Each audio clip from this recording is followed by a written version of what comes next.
Welcome to Gus's first clicker training session. I've just brought him out from his bed. The only thing I haven't got right is the timing, because it's 6 o'clock. It's a bit early for him. It's very early for him actually. So it's the wrong time to do his first session because he doesn't usually wake up until much later. But everything else I've got set up and I'm quite organised with. So I've got my clicker, which he hasn't heard the sound of yet. Today I'm hoping to condition him to the clicker a little bit. And I've also made him a little touch stick. And you'll see he's got a cardboard box over there, which is just a sturdy box with a handle on top. And he's got some treats scattered on the floor. Some walnuts and some banana. So the plan is, if he comes out of his bed for some exercise, I'm hoping that he will be interested in some of the treats. If he is, I'm going to click to start making the association in his brain between the click and rewards.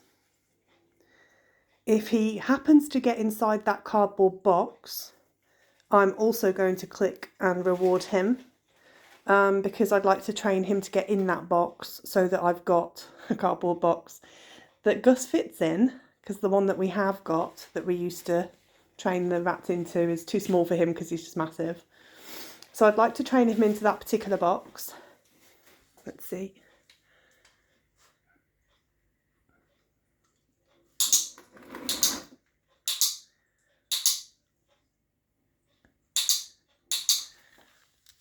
I'm just holding it behind me because it's quite a sharp noise and it made him jump. So I'll move the clicker towards him as he gets used to the sound. But that's the first time he's heard it. So each time his tongue touched some food, I've just made a click sound to have him start to make that kind of association between the click. Click means I get a treat, which is all clicker training is. It's very basic positive association and reward, really. So yeah, that's the plan. I want to train him to get into that box and feel comfortable going in there, so that I've got a way of transporting him from one part of, like say from here he's in the kitchen, at the rattery kitchen at the moment, and this is a good place for him to exercise. He's got this space here. So say he's exercising here, but I don't want him loose in the rattery because there's guinea pig pups and things that I don't want him terrifying. And they're in like an open top pen, so we don't really want him around the guinea pig pups. So if I have him shut in here for some exercise and I want to transfer him back to his cage, just would be really helpful to have him trained into a box. Because right now I have to just, I mean, it's okay getting him here because I can pick him up in his box. If I'm careful and I don't wake him up too much and I'm gentle, he's okay with it. He's a bit huffy, but he's okay with it. He doesn't fly at me. Well, sometimes he flies at me, but it's just a bit tricky. You know, I'm just trying to make life a bit easier for us.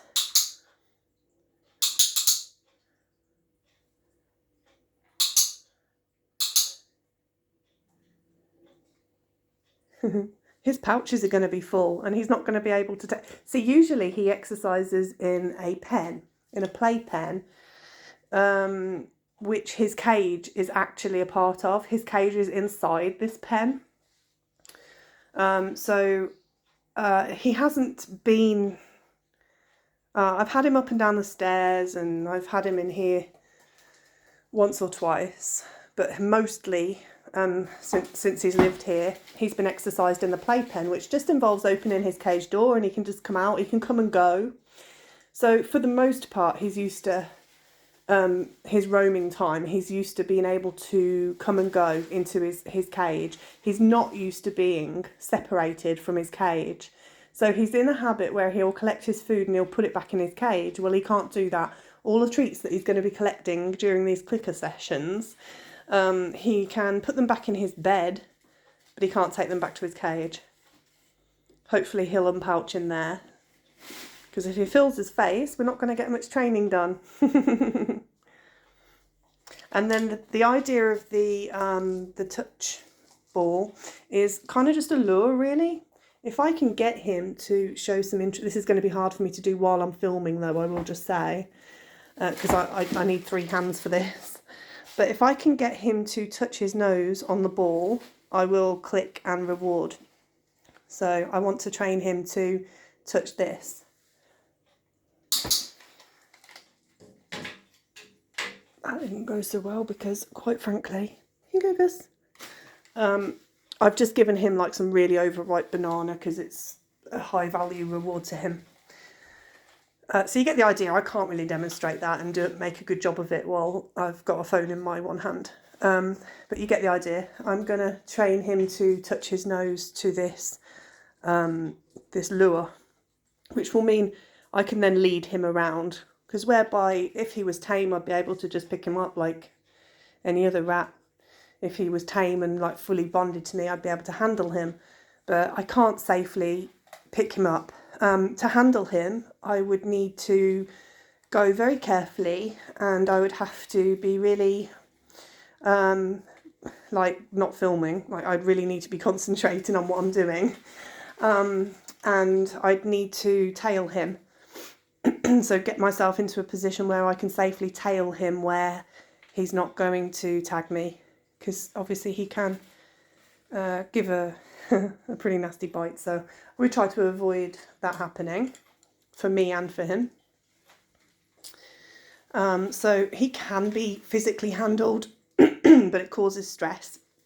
And if there's other ways of doing it, then we go for the gentler options with him.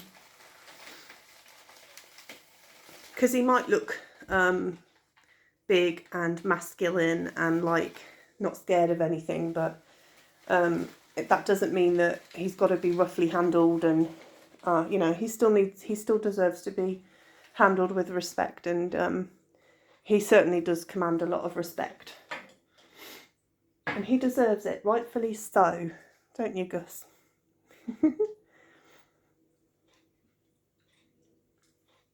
But that's the 3 very basic clicker training methods that we're doing. So really, essentially, he's here for exercise. He's here to have a good old mooch around. But during these clicker training sessions, if he picks up a treat, he's going to get a click, so that in his mind he's associating the click. It's conditioning him to the clicker. At this point, because this is his first session, he's never even heard the click before, and he doesn't know yet. His brain isn't programmed that the sound of the click is a good thing. Okay. That could take a few sessions. And he'll be trained to follow the lure with his nose, and he'll be trained to go in that specific cardboard box and stay in it while I put the lid down and transport him to wherever I want to take him.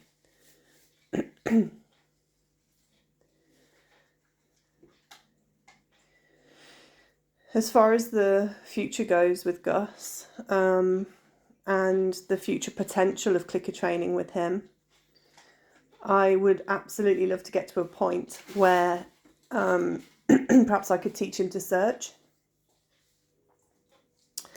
and have him search out a certain scent, which would be amazing. He's a very, very intelligent boy, and we need to make sure we use that little ticker. I'm just going to place that there because I can still click if he touches his nose to it without me holding the stick. Here you go, Gus.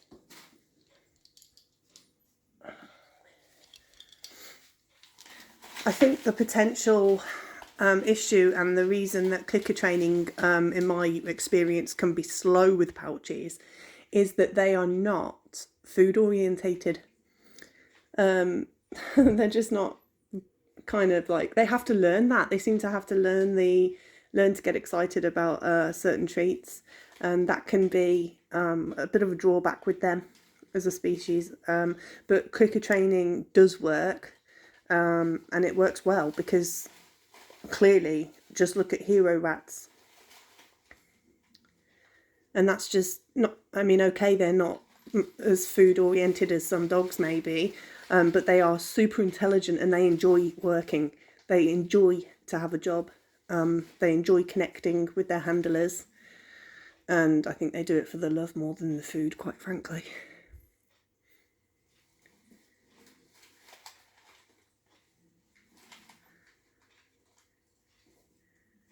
You can see, if you just look at his behaviour, look closely at his face and his expression and his manner, you can probably tell that he's quite switched on at the moment, and he's certainly enjoying the idea. He's a bit like, oh, what's this? He's pretty excited. Just need to be a little bit careful of him up there, because there's a dog the other side of the gate. Make sure he doesn't try and go through that dog gate. I'm more worried about the dog than the rat. I've literally just got a piece of cardboard, look, in front of the dog gate. And I think he might hurt her if he met her. And she's a little old lady. Some of you watching will have met Lady, my little 17-year-old girl.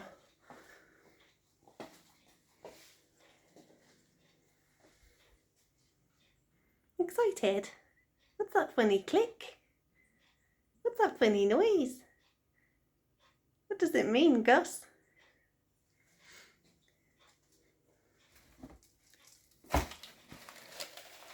Do you want to try and get another treat?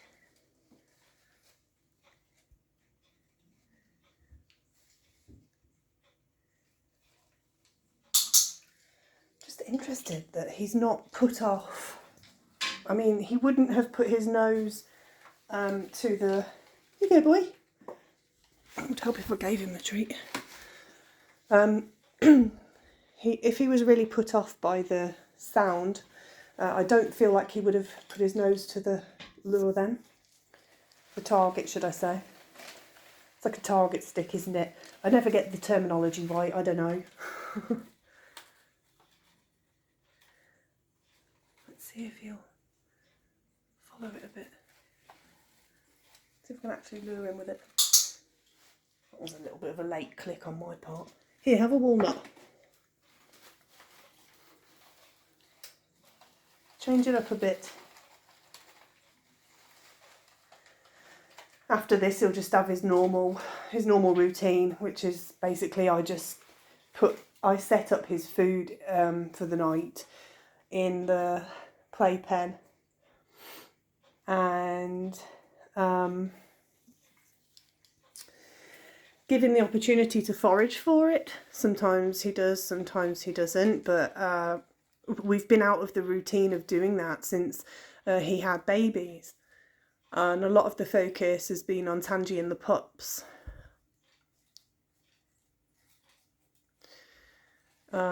So yeah, he's been out of the habit of coming out to forage for his food, and he's been being fed more often than not in a bowl. So I've got to get him back into his little routine of coming out at night to collect up his own food. I have him forage for his own food, basically, which just means that I put all his different food items around in like little hamster pots all around the playpen.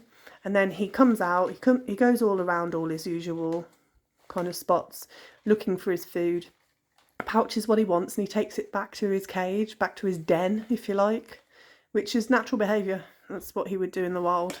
He'd spend the night foraging for food and then pouching it, taking it back to his den and dumping it in his bed, go back for some more until he's got a nice stash.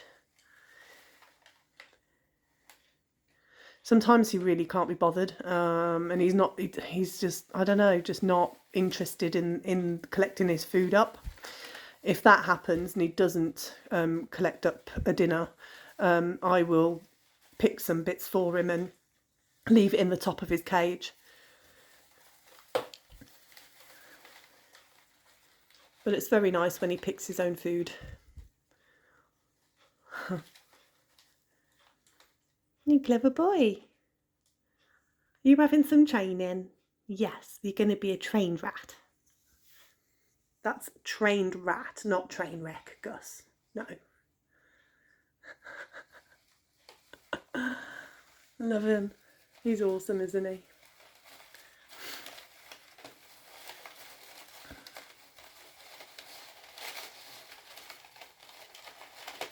Alright, I'm going to cut this, end this video here, because I've just gone over the basics of what he's going to be doing every day in his little clicker training session. He's going to be doing this every day. It should only take me 10 minutes a day, and then I'll leave him in the kitchen here for some exercise while I put his food out for his little forage session, and then that's it. He'll be off to bed. The whole 2 sessions will take probably an hour or so, depending on whether he's, well, depending on him really. If he gathers up his food and takes himself back off to bed, then obviously I'll shut him up early, but depends how much he's enjoying himself.